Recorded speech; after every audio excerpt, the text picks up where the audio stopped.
Welcome to Dunbar Heritage Walks. We will be covering 3 areas of the neighborhoods. First, number 1 will be the central locations in Dunbar. Walk number 2 will be towards the north end, and walk number 3 will be close to Southlands.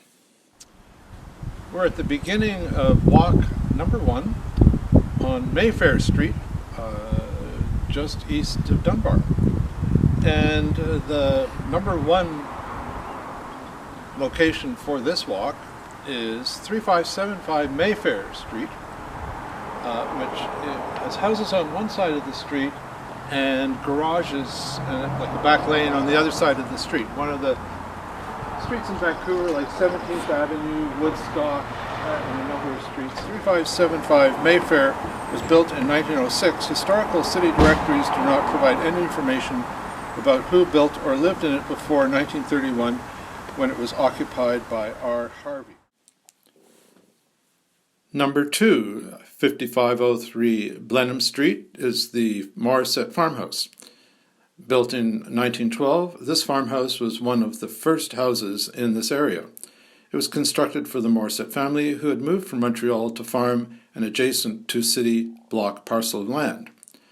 William Morissette acquired the adjacent lot and moved the house in 1913, turning and expanding it in the process and adding wide verandas with turned columns and a corner entry.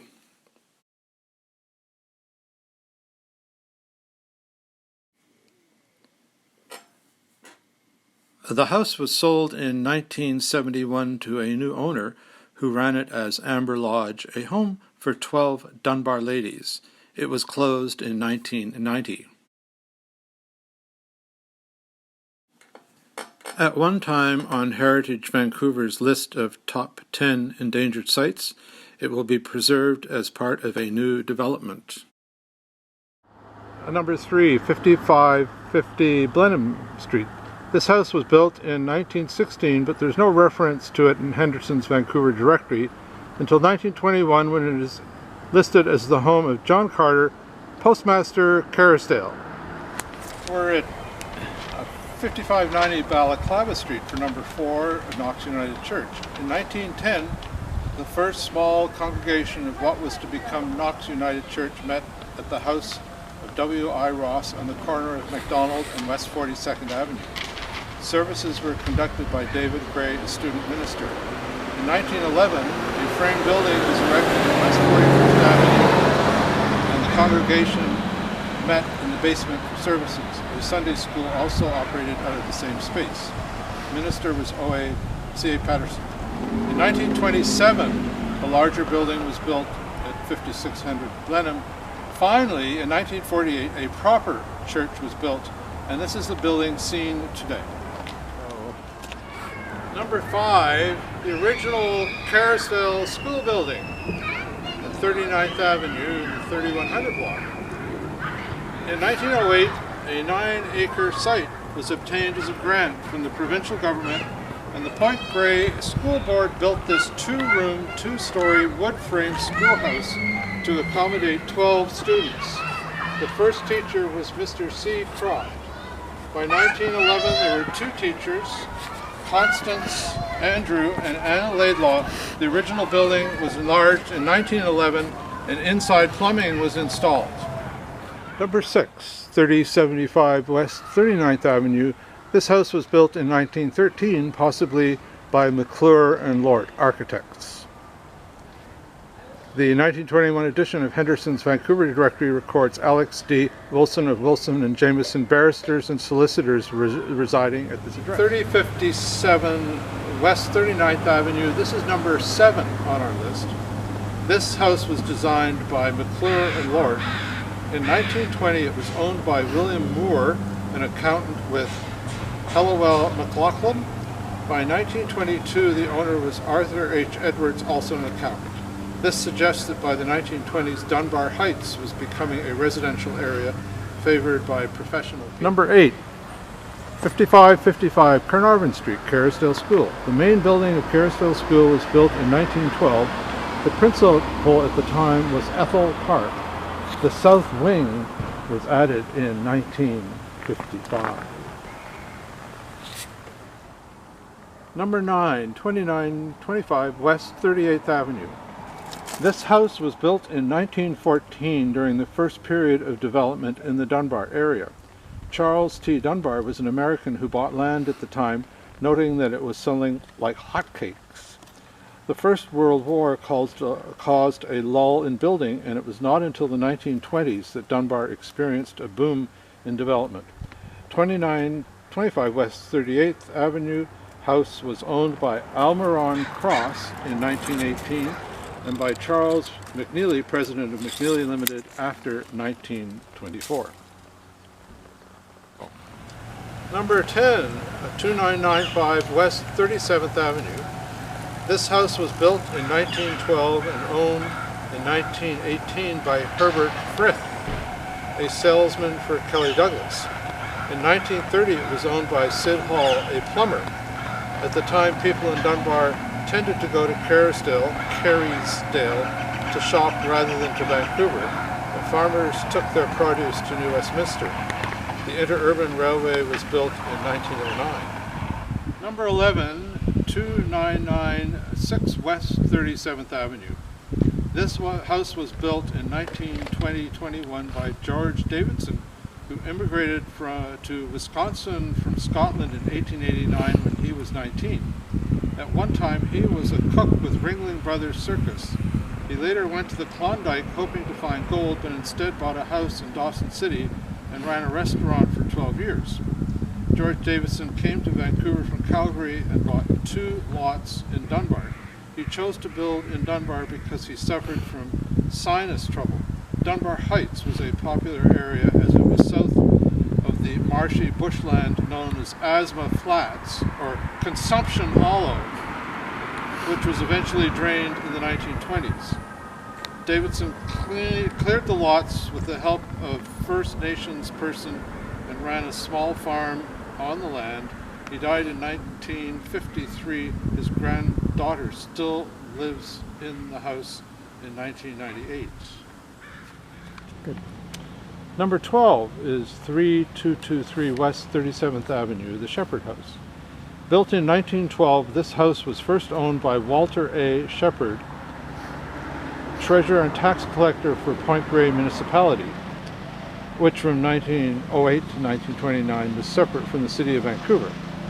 He was later the purchasing agent for Vancouver. By 1924, the house was owned by Harold Hopgood, manager of the Royal Bank. Okay, start. Number 13 is 5368 Blenheim Street.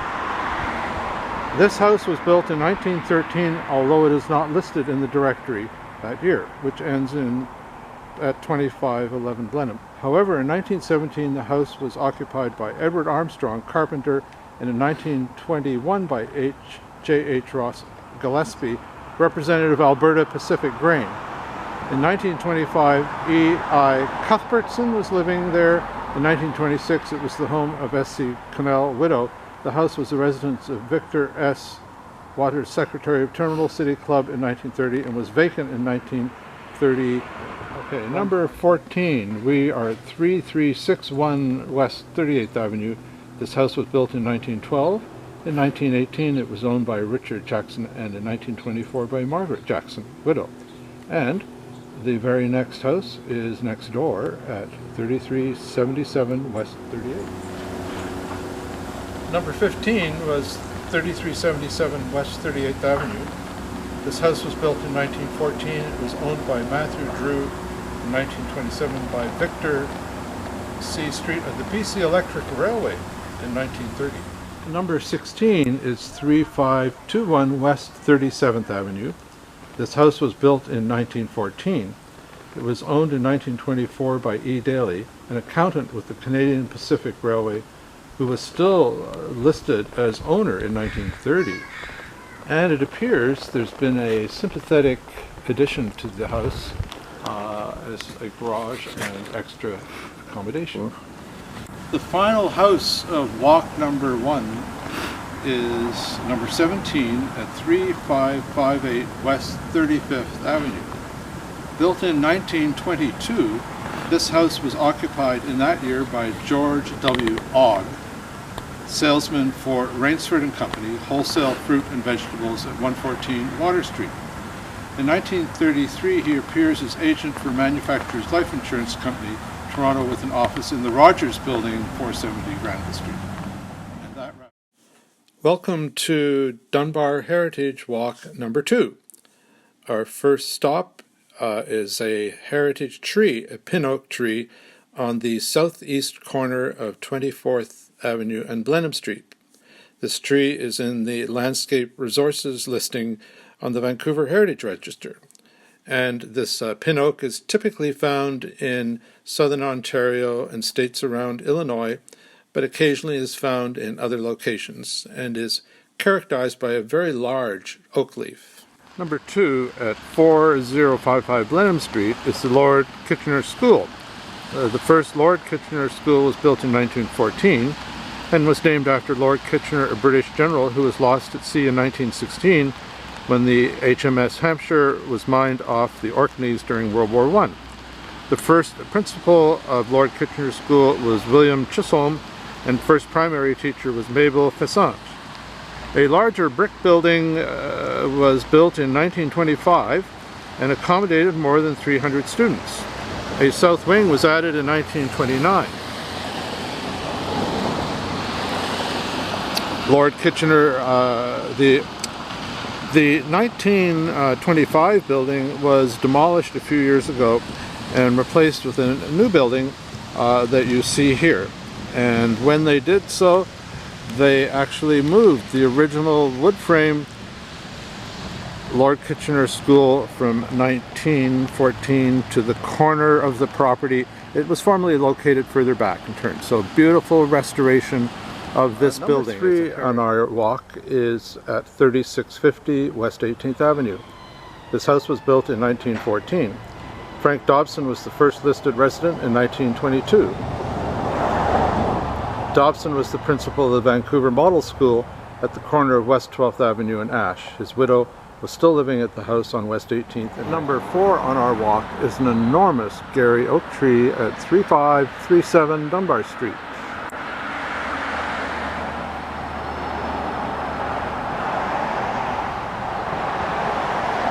Number 5 on our walk is 3692 West 21st Avenue. This house was built in 1910. In 1920, Charles Wilson of Crow and Wilson Brokers was living there. His business partner, Sanford J. Crow, was one of 3 federal members of Parliament for Vancouver in 1917 and eventually became a member of the Senate. The house was listed as vacant in a 1933 city. Number 6 on our list is 3842 West 21st Avenue. This home was built in 1916. In 1920, Arthur C. Walters, carpenter, was living there. He and his wife Naomi still resided at this address in 1933. Number 7 on our walk is 3818 West 23rd Avenue. This house was built in 1910 when the area was part of the municipality of Point Grey.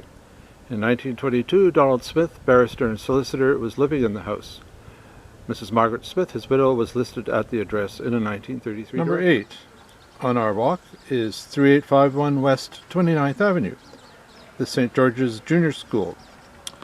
Construction of the Convent of the Sacred Heart, now St. George's Junior School, started in 1912 and was completed in 1914. It was originally a school for girls. When 6 nuns arrived in Vancouver from Montreal to begin their mission, they reported traveling by horse and carriage along a muddy street called Dunbar to view the 9.5-acre site. By 1979, there were not enough students to make the convent school viable, and it was sold to St. George's School. The building is now considered to be one of the finest heritage structures in BC.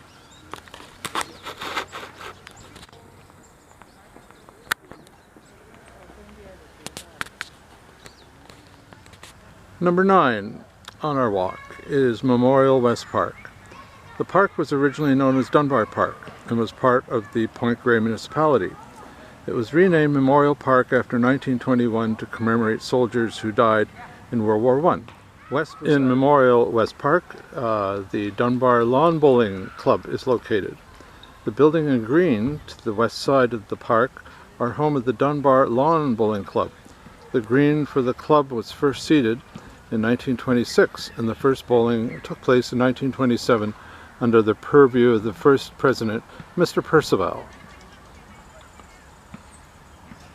The Big Rock. A large rock on the west side of the playground reflects Dunbar Southlands' geological heritage.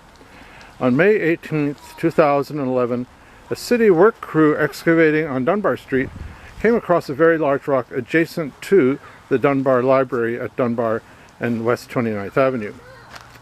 About 2 weeks later, 2 cranes lifted the big rock onto a truck and moved it to actually get it moved. So the rock is an erratic, made of very hard granite, possibly originating from the Coast Mountain Range or even further afield. It would have been part of a glacier that covered the Dunbar area about 14,000 years ago. When the glacier melted, the rock was deposited and covered with meltwater, rock, gravel, and sand until its discovery by the city crew. The big rock is estimated to weigh in excess of 40,000 pounds and has beautiful coloration on it and is a great addition to the playground at Memorial Park. In May of 2011, a major sewer and water construction project took place on Dunbar Street, and when they got to the Dunbar Branch Library at 29th Avenue, they discovered a huge erratic rock, and Terry Slack took note of this and thought this would make a great thing for the playground at Memorial West Park. And so he contacted the city, and not much happened until he garnered support from the neighborhood and went back, and finally approval was given. So a truck with crane arrived, and it turned out the rock was too heavy. So they had to bring another truck in and use 2 cranes to simultaneously lift the rock onto a flatbed truck. So then the truck took the rock down to Memorial Park West, and it was carefully loaded into place and spotted where it now is for everyone in the children's playground to enjoy. So we're standing here in Chaldecott Park, and behind me is a field house. Now that might not seem overly remarkable, but field houses are a Vancouver thing.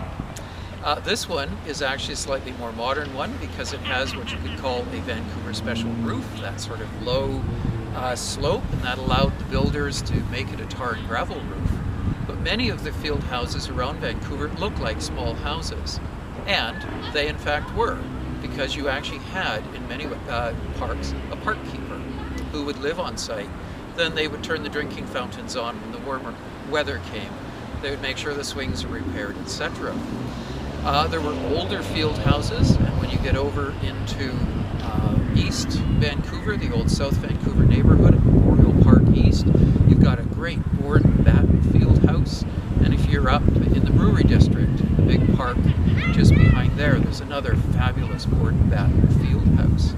And then park keepers and their use changed, and now many of them are rented out to artists and other folks where they're not looking after the park, but they're actually arts and culture production spaces. And so field houses evolved over time, but they're one of those interesting, quirky things that you'll find in Vancouver parks. Memorial Park West has a wonderful 1920s field house, and it's adjacent to a playground and an avenue of trees looking out in this direction across softball fields, tennis courts, and the Dunbar Street.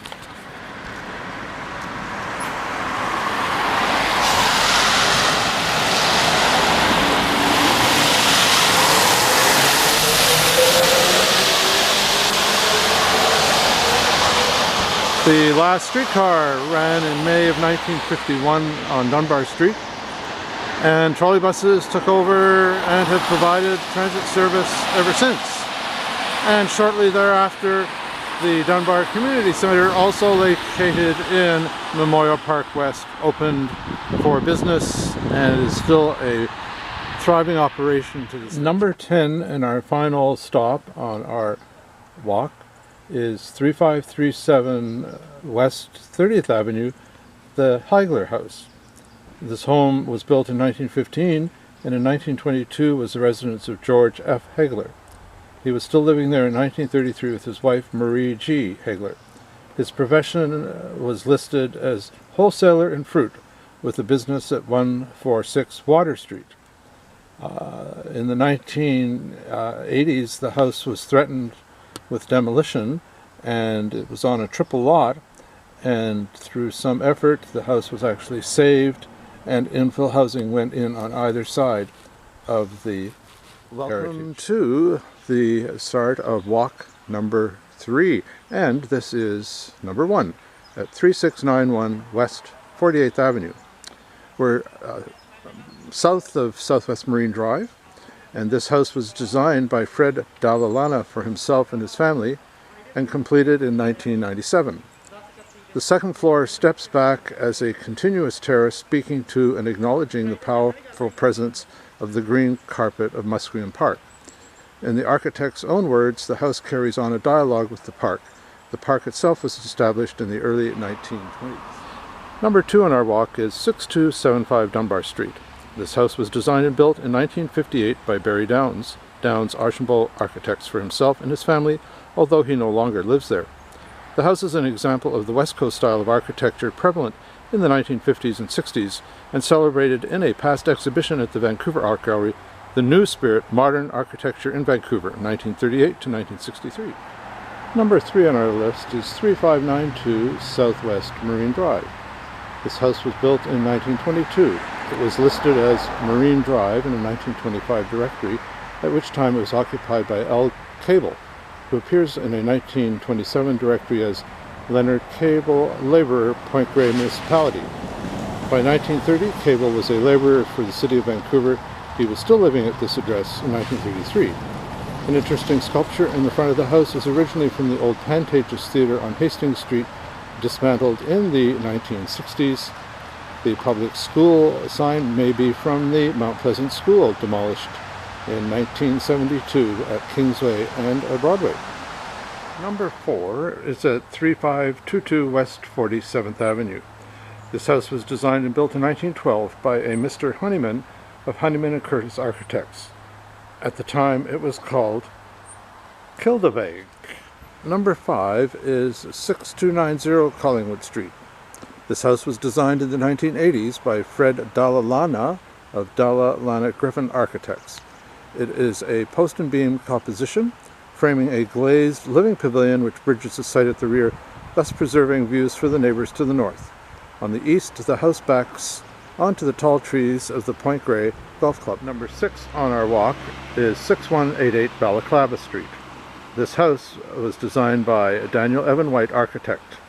The house was an abstract composition of horizontal beams and continuous skylight strands, which recede as one approaches through a luxuriant front garden. Placed well back on the lot and emphasizing the horizontal rather than the vertical, the house, though large, does not impose itself on the street. However, it appears that original house no longer exists, and this is the replacement still under construction. Number 7 on our list is 6095 Balaclava Street. This house was designed in the early 1960s by Arthur Erickson for an American dermatologist who subsequently returned to the United States. Like Erickson's own house in Point Grey, very little of the actual house can be seen. This is a small, one-level house that is very true to the architect's style. Erickson is perhaps best known locally as the architect of Simon Fraser University.